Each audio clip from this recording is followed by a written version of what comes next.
आइए बच्चों, आज हम लोग देखेंगे न्यू टॉपिक रिफ्रैक्शन। रिफ्लेक्शन से रिलेटेड हम लोग चीज़ें देख लिए थे, कुछ न्यूमेरिकल रह गए हैं, है ना, एनसीईआरटी के।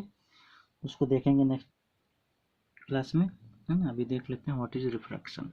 रिफ्रैक्शन, रिफ्लेक्शन अलग होता है, रिफ्रैक्शन अलग है ना। तो डायरेक्ट डेफिनेशन से स्टार्ट करते हैं, क्या होता है। When light travel, when light travelling obliquely, obliquely का मतलब होता है किसी एंगल पे। ऑब्लिकली का मतलब क्या होता है, किसी एंगल पे। फ्रॉम वन मीडियम, मीडियम कैसा होना चाहिए, ट्रांसपेरेंट। यहाँ पे सिर्फ और सिर्फ ट्रांसपेरेंट मीडियम की बात होगी, है ना।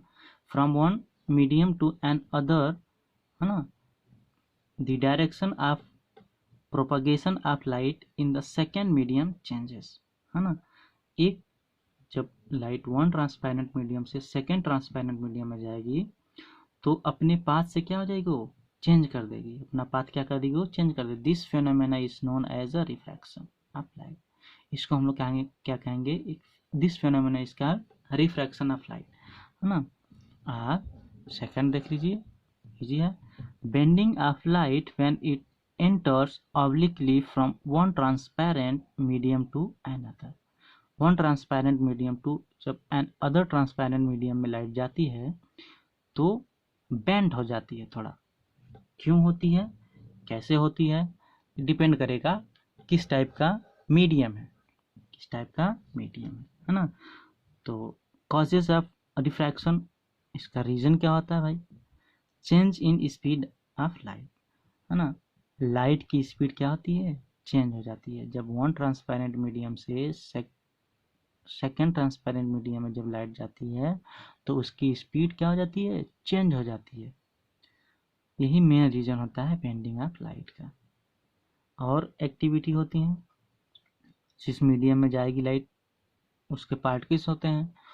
तो लाइट क्या होती है, it is a bundle of energy like a photon, है ना, which energy is S mu which is absorb by medium particles. जो मीडियम के पार्टिकल हैं कुछ लाइट एनर्जी को अपने अंदर क्या कर लेंगे, एब्जॉर्ब कर लेंगे, है ना, उसको ग्रहण कर लेंगे अपने अंदर। तो लाइट की एनर्जी क्या हो जाएगी, थोड़ी थोड़ी कम हो जाएगी। जैसे आप जा रहे हो साइकिल से, बढ़िया हाईवे रोड था, आपकी साइकिल की स्पीड बहुत बढ़िया थी, थोड़े खराब रोड आ गए, है ना, कहीं पे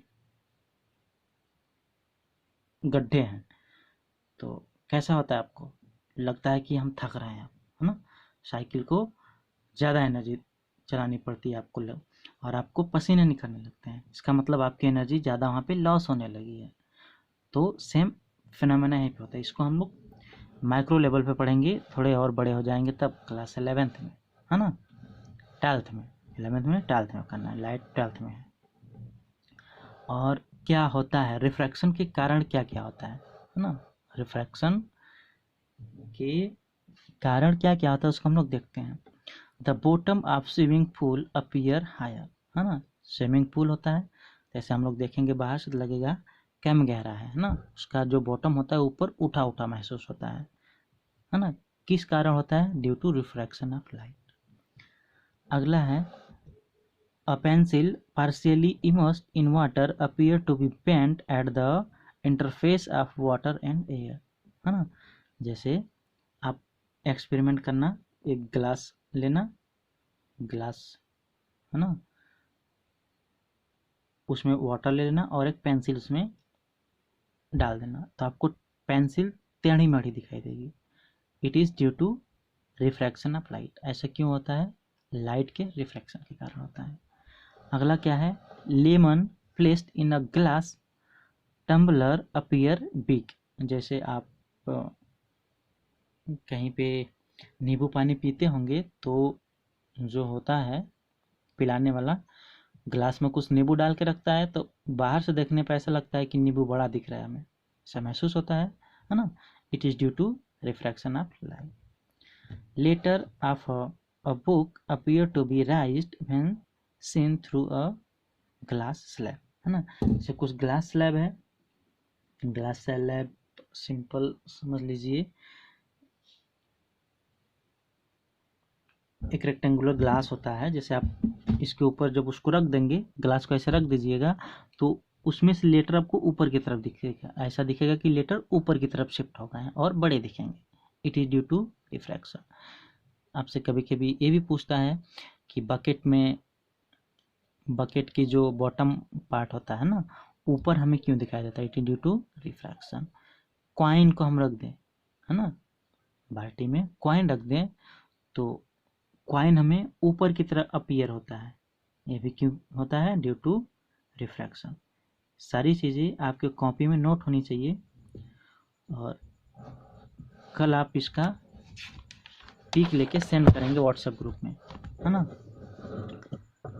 रिफ्रैक्शन की डेफिनेशन देने से पहले कुछ चीज़ें आपके एनसीईआरटी में एक्टिविटी दी हैं, और उसको करना और समझना ज़रूरी है ना। Refraction through a rectangular glass slab. Rectangular glass slab आपको दिखा दिया जाएगा, बट अभी तो पॉसिबल नहीं है ना। चलिए देखते हैं। अच्छा, इसमें हम लोगों को देखना है लेटरल डिस्प्लेसमेंट। क्या देखना है? Lateral displacement.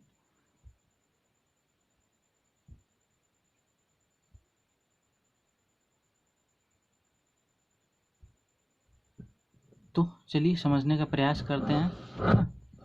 जैसे मान लीजिए ग्लास एक, है ना, ग्लास का पार्ट है, ये हमारा एक ग्लास है, दिस इज अवर ग्लास, है ना। हमारा क्या है? ग्लास स्लैब है, ग्लास स्लैब, है ना। और इधर आपका क्या है? एयर है। इधर भी आपका क्या है? एयर है। इधर भी आपका क्या है? एयर है। इधर भी आपका क्या है? एयर है। हम एक लाइट लेके जा रहे हैं, है ना, बहुत सी लाइट होती हैं, हम उसका एक रेज लिए हैं, और आप यहाँ से परपेंडिकुलर ड्रॉ कर दीजिए। तो एनसीईआरटी आपको खुद से समझाने का प्रयास करती है कि जब लाइट एयर से ग्लास में जा रही है, तो यहाँ पे आप जो परपेंडिकुलर ड्रॉ करे हो, है ना, इसकी तरफ सीधे इसको जाना था, सीधे चाहिए इसे, है ना, ऐसे इसको सीधा जाना चाहिए, बट ये सीधा ना जाके हल्का से क्या होती है? बेंट हो जाती है। हल्का से क्या होती है? बेंट हो गई। देखिए, इसको जाना चाहिए सीधे, लेकिन हल्का से क्या हो गई? ये बेंट हो गई। ठीक, तो फिर से यहाँ पे हमें मिला सरफेस, है ना, यहाँ से हमें फिर से एक परपेंडिकुलर ड्रॉ करना होगा, फिर से क्या करना होगा? परपेंडिकुलर ड्रॉ करना होगा। परपेंडिकुलर ड्रॉ कर दोगे 90 डिग्री, तो इसे तो जाना सीधा चाहिए, जाना सीधा चाहिए, लेकिन नहीं, ये परपेंडिकुलर से थोड़ा सा क्या हो जाएगी? दूर की तरफ हट जाएगी। कहाँ चली जाएगी? दूर, है ना। जब रेडर में, तो इस मीडियम को हम लोग कह देते हैं डेंसर मीडियम, और इसको कहते हैं रेडर, है ना। इसको देखेंगे आगे, अभी डिफाइन करेंगे हम लोग क्या देखें? एयर से लाइट जैसे ग्लास में गई, तो जो हम लोगों ने परपेंडिकुलर ड्रॉ करा था उसकी तरफ थोड़ा सा क्या हुई है? बेंट हो गई। देखिए, बेंट हुई है। ग्लास से दूसरे फेस पे जैसे ही बाहर निकली है लाइट, तो इसको जाना तो सीधा चाहिए था, ऐसे, है ना, लेकिन इधर ना जाके कहाँ चली गई? इस साइड चली गई, है ना, इस साइड चली गई। तो देखिए, इनिशियल डायरेक्शन क्या था लाइट का? इधर जा रही थी, और फाइनल कहाँ जा रही है? इधर जा रही है। इसका मतलब यहाँ से शिफ्ट हो गई इतना, तो यहाँ से इसकी साइड क्या हो गई? शिफ्ट हो गई। इसी शिफ्ट को हम लोग कहते हैं लैटरल शिफ्ट। क्या कहते हैं? लैटरल डिस्प्लेसमेंट कहते हैं। क्या कहते हैं? Lateral displacement. और बाकी यही चीज़ें आपको अपने वर्ड में लिखना होता है। जैसे रेक्टेंगुलर ग्लास ABCD, आप मान लो कि रेक्टेंगुलर ग्लास है ना, ये this is our incident rays, जब पॉइंट P पे पड़ती है ना, it bend toward the normal, normal की तरफ कहाँ मुड़ गई है ना। When it emerges from the glass, है ना, ग्लास से जब बाहर निकले यहाँ पे Q पे, it go away from the perpendicular, perpendicular कहाँ दे रही? दूर जा रही है, and become parallel initial direction of light, initial direction of light इसके पैरेलल हो जाती है, और इनके बीच में कुछ न कुछ डिस्टेंस देखने को मिलता है। This perpendicular distance is called lateral displacement. इसको आप समझ गए हो तो अपने वर्ड में बना के लिखना है और इसमें रट्टा नहीं मारना है। ठीक, यही चीज़ें यहाँ पे समझाई गई हैं। ठीक, देखिए एयर था, एयर था, इमरजेंट रेस जो बाहर निकले इसको क्या बोलते हैं हम लोग, इमरजेंट। PQRS रेक्टेंगुलर स्लैब हमने मान लिया है। This is our incident lights, incident light गई, नॉर्मल हमने ड्रॉ कर दिया, नॉर्मल और इंसिडेंट के बीच कुछ एंगल बनेगा, this is called incident angle. इसको जाना तो सीधा चाहिए था ऐसे है ना, सीधा ना जाके परपेंडिकुलर की तरफ थोड़ा सा क्या हो गई है, झुक आई है, क्योंकि डेंसर मीडियम था, है ना। सेकंड सरफेस पे लाइट इंसिडेंट हुई है ना, फिर यहाँ से बाहर निकली पैरेलल, इसके पहले this D is called lateral displacement, है ना। ग्लास स्लैब है, फिगर बना लेना आप लोग अच्छे से। फ्रॉम फिगर से इसको आप अपने वर्ड में लिखिए तो बेहतर होगा, इसको आप अपने वर्ड में लिखिए तो बेहतर होगा। इसी को समझाने का प्रयास किया गया फ्रॉम फिगर से। फिगर दिखे आपको, A B is incident light, A B हमारी क्या है, इंसिडेंट लाइट है ना। एयर टू ग्लास कहाँ जा रही है, एयर से ग्लास में जा रही है। M N is perpendicular P Q, P Q पे एम एन जो है क्या है, नॉर्मल है, perpendicular 90 degree.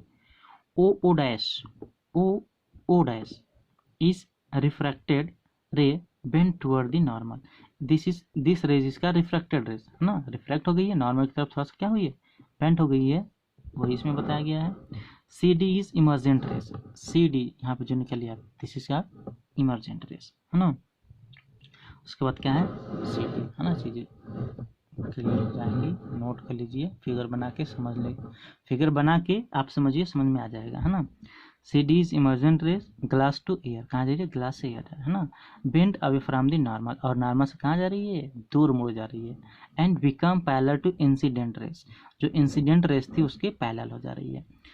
Separation between both parallel rays are called lateral displacement, यही जो सेपरेशन है, ये थी सेपरेशन बिटवीन बोथ पैरेलल, एक तो इधर डायरेक्शन थी इनिशियल, लेकिन फाइनल ये है, तो इनके बीच की जो सेपरेशन होती है इसी को हम लोग क्या कहते हैं, लेटरल डिस्प्लेसमेंट, है ना। अब देखिए लेटरल डिस्प्लेसमेंट डिपेंड किस पे करता है, तो देख लेते हैं किस पे डिपेंड करता है। Lateral displacement depends on refractive index of glass slab, एक नया वर्ड आया रिफ्रैक्टिव इंडेक्स, इसको हम लोग डिफाइन करेंगे आगे। थिकनेस ऑफ ग्लास, ग्लास की थिकनेस कितना है, ग्लास कितनी मोटी है कितनी पतली है, उस पर डिपेंड करता है आपका लेटरल डिस्प्लेसमेंट। तो यहीं से एक्टिविटी, ग्लास स्लैब का एक्टिविटी करने के बाद आपको डेफिनेशन निकल के आती है लॉ ऑफ रिफ्रैक्शन की, है ना। एनसीईआरटी कभी आपको रटना नहीं सिखाती है, एनसीईआरटी कहती है कि आप बुक पढ़िए, बार बार हमें पढ़िए और चीज़ें सीखिए, है ना, चीज़ें सीखिए।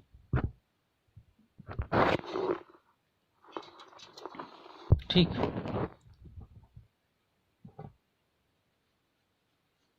तो देखते हैं लॉ ऑफ रिफ्रैक्शन के बारे में क्या है ना।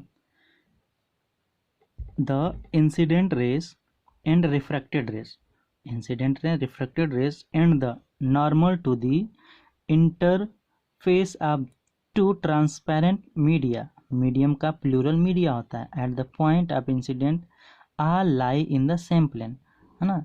सेम वैसा ही है जैसा कि लॉ ऑफ रिफ्लेक्शन था, incident rays, refracted rays and normal जो होगा तीनों एक ही प्लेन में होने चाहिए।